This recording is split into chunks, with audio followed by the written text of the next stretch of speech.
Deus, baseado nos juízes que Deus levantava para poder julgar o povo. 1 Samuel capítulo 12, aqui o povo já tinha escolhido Saul como rei, e Samuel teve força para pregar ao povo e dizer assim: olha gente, desculpa, mas vocês não fizeram uma boa escolha. Vocês erraram na escolha. Samuel é muito sincero aqui. Vocês erraram na escolha. E Deus não está feliz, porque Deus é o rei. Por que você precisa de outro rei? Deus já é rei. Mas Deus aceitou o pedido de vocês. Sabe por quê, amigo? Deixa eu explicar aqui, abrir um parênteses. Primeiro, se Deus dissesse sim para todas as minhas orações, Ele me castigaria. Porque você já parou para pensar que todas as coisas que eu pedi a Deus na sua vida, todas as coisas que você já pediu a Deus, se Deus tivesse te dado tudo, onde você estaria hoje? Com quem você estaria hoje? Como você estaria hoje? Nós não somos filhos mimados de Deus. Deus não precisa passar a mão sobre todos os meus pedidos. Deus sabe o que você não sabe. Deus vê o que você não vê. Mas também, Deus também aceita a sua liberdade. Se Deus vai te falar uma vez, vai te orientar 2 vezes, vai te falar 3 vezes, falar: filho, não é isso que eu quero para você, não é isso que eu quero para você, mas é isso que você quer, tá bom. Você é livre para escolher. Então se você quer escolher, ok. E o povo quis escolher, que queria Saul como rei, ok. Deus aceitou. Mas Samuel sentiu o desejo de falar: gente, eu preciso dizer para vocês, vocês erraram nas escolhas. E quer ver como que vocês são errados? Eu vou orar agora, e se for da vontade de Deus, vai chover e vai trovejar. E ele orou e choveu, e, como diz lá em Minas, relampagou. Choveu e fez barulho. Ok. Terminou, o povo falou assim: Deus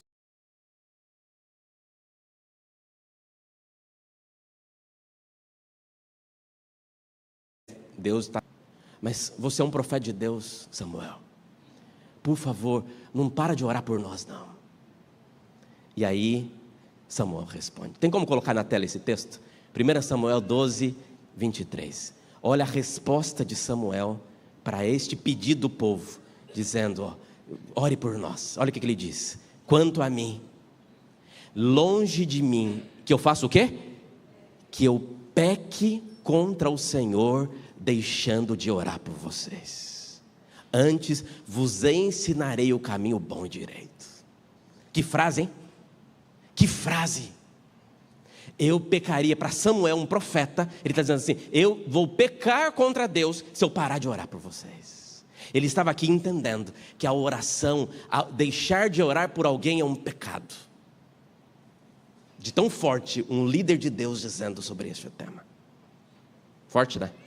Só que ele diz mais: olha, eu vou ensinar o caminho, vocês têm que se arrepender dos seus maus caminhos. Ele, claro, chama atenção, mas ele não deixou de orar. Está claro até aqui? Tá, vamos para uma outra história que também é muito interessante sobre este tema. Olha, essa aqui é muito significativa.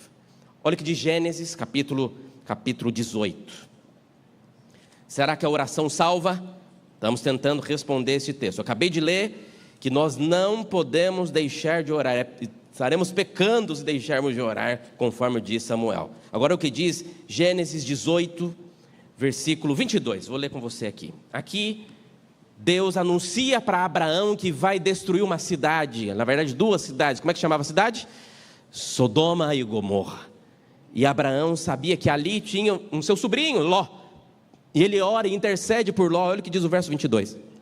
Diz assim aqueles homens partiram dali e foram para Sodoma, mas Abraão ainda permaneceu na presença do Senhor. E aproximando-se, Abraão perguntou: Senhor, será que vais destruir o justo com o ímpio? E aí ele começa uma negociação com Deus. Ele diz assim: se por acaso, Senhor, tiver 50 justos na cidade, ainda assim o Senhor destruirá a sua cidade? Não poupará o lugar por amor dos 50 que nele se encontraram?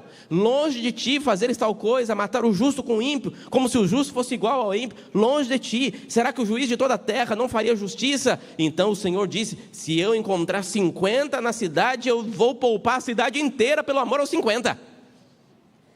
Só que tinha 50? Não tinha. E ele começa a negociação, e o texto continua dizendo, ele ora: Senhor, e 40? Deixa eu baixar a oferta e 30, se tiver 30. E tinha 30? E 20? E até que ele chega no pedido final: 10, Senhor. Deus falou: se tiver 10, eu não destruo. Mas não tinha 10. Mas a oração chegou a Deus, sim ou não? Clamou a Deus. Aí quando nós entendemos o clamor de Abraão pelo seu sobrinho, pela família dele. Na verdade aquela família, eles tinham muita dificuldade. Mas Deus tinha misericórdia.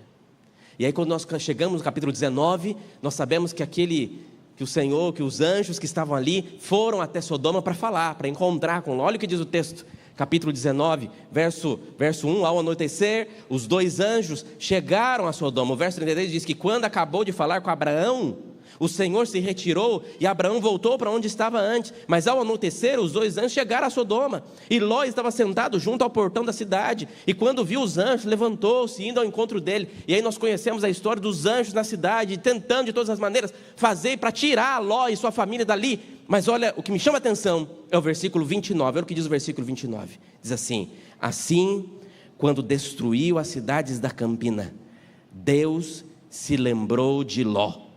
Foi isso? Não. Deus se lembrou de quem? De Abraão, e por Abraão